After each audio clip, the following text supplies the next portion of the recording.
El otro día en un directo pasó esto, intentando sobrevivir a Madrid en verano. Cualquiera vuela.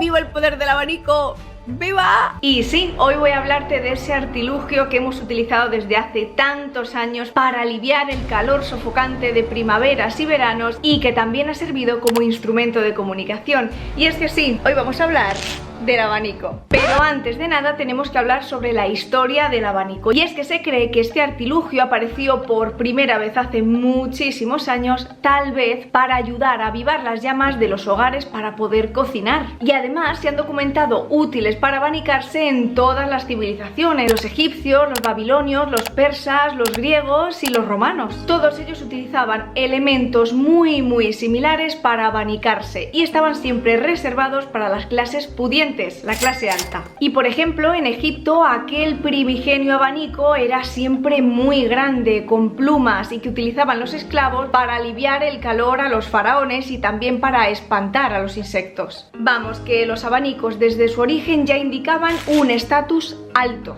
muy alto. Pero no solo servían a la nobleza y para demostrar ese estatus elevado y alto, sino que también y posteriormente la Iglesia empezó a introducirlos en las liturgias como un elemento más. Estos abanicos eran fijos y estaban adornados con muchas plumas. Sin embargo, si buscamos realmente dónde está el origen de un abanico plegable, lo que entendemos hoy en día por un abanico, tenemos que remontarnos a la lejana Corea en el siglo X,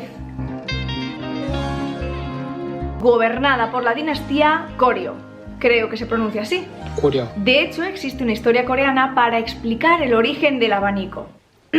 Un monje budista enamorado de una mujer e incapaz por esta razón de poder alcanzar la iluminación, decidió crear un abanico que tuviera la forma de su amada. Usó bambú para construir las varillas y después utilizó papel sobre el que escribió un poema. Al finalizar el invento, cada vez que cerraba el abanico podía ver la figura de su amada y cuando lo abría creía ver el vuelo de su falda. ¡Anda con el monje budista! Las faldas, es que ya lo dijeron los hermanos Estopa, por la raza de tu falda, desde luego. La juventud está preparadísima. En cualquier caso, lo que esta historia nos demuestra es que el abanico realmente proviene del sudeste asiático. Fue la dinastía Ming la que los introdujo en China y llegó más tarde a Japón durante el periodo Tokugawa. Y desde el lejano oriente el abanico llegó hasta Europa gracias a los portugueses en el siglo XVI. Muchas gracias, afición. Este es para vosotros. ¡Sí! Al final el abanico gustó tanto y se hizo tan popular que, según René de Lespinasse, el historiador de los oficios de París, los franceses fundaron en 1678 un gremio dedicado exclusivamente a la creación de abanicos. En esa época los abanicos se hacían con telas y pieles perfumadas y el abanico se convirtió así en un artículo de lujo que toda persona elegante quería llevar y mostrar. Se dice que era tan imprescindible su uso en la sociedad para tener un buen estatus que cualquier mujer que tuviera que asistir a una recepción debía portar consigo un abanico.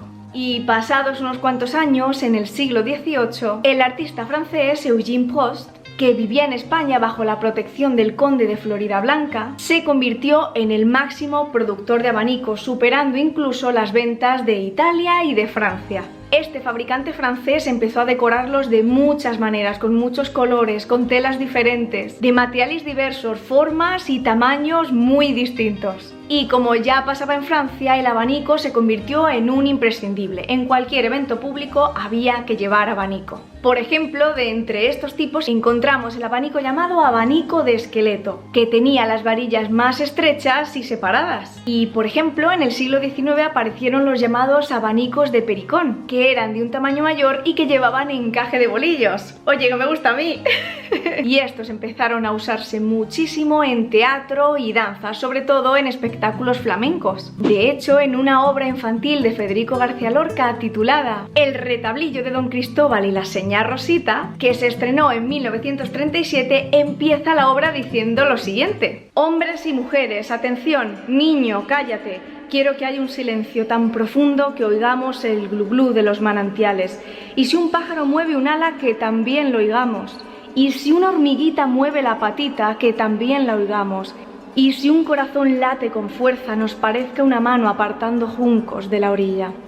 ¡Ay, ay! Será necesario que las muchachas cierren los abanicos y las niñas saquen sus pañuelitos de encaje para oír y para ver las cosas de doña Rosita casada con don Cristóbal y las cosas de don Cristóbal casado con doña Rosita. Lo que me gusta a mí, Federico García Lorca, no está escrito.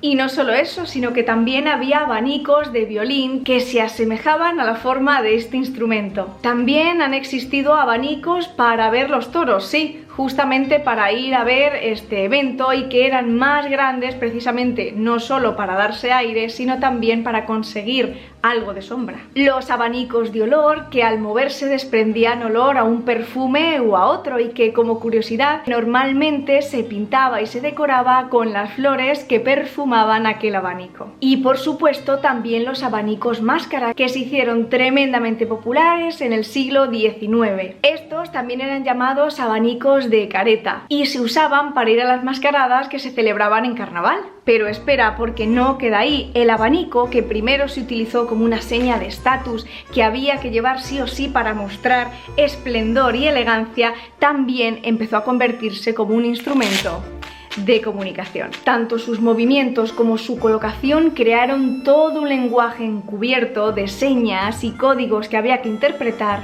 todo un lenguaje gestual creado en los siglos XIX y XX, y que sobre todo las damas utilizaban para comunicarse con los caballeros, ya que en esa época, y algunos que pretenden lo mismo en esta, la libertad de expresión de las mujeres estaba muy limitada.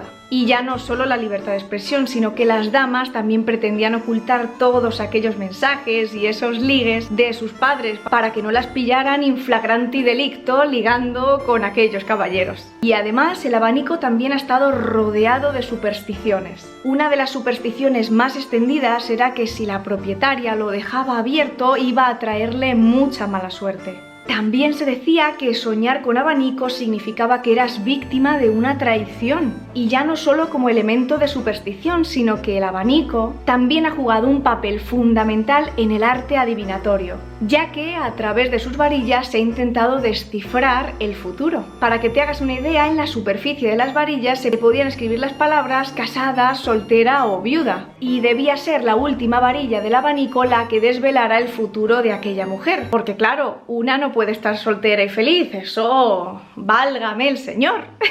Traca, ole. Suscríbete. En fin, un instrumento versátil donde los haya. Pero ahora vamos a descubrir el lenguaje de los abanicos. Si quieres decir no tengo pareja, tienes que abanicarte de forma lenta y repetida sobre el pecho. Si querías o si quieres decirle a alguien que quieres darle un beso, tienes que tocar el abanico con los labios sutilmente. No lo voy a hacer para no mancharlo, pero me entendéis, ¿no? Para mostrar impaciencia tienes que golpear repetidamente el abanico sobre un objeto o parte del cuerpo. Para decir pienso en ti tenemos que cerrar el abanico y ponerlo en la sien. Y luego, como podéis ver en este cuadro, de verdad, hay cosas que me hacen muchísima gracia, porque el abanico un poquito abierto y tapándonos la cara, mostrando así los ojos, significa soy tímida, pero estoy dispuesta. Que mira, estoy mirando la chuleta porque es que si no, no lo saco. Estoy comprometida, tenemos que huir, es como así, tenemos que huir, no confío en ti. Hay que mirar, intensidad en la mirada, no confío en ti. Mi corazón es tuyo, fíjate, mi corazón es tuyo. Madre mía.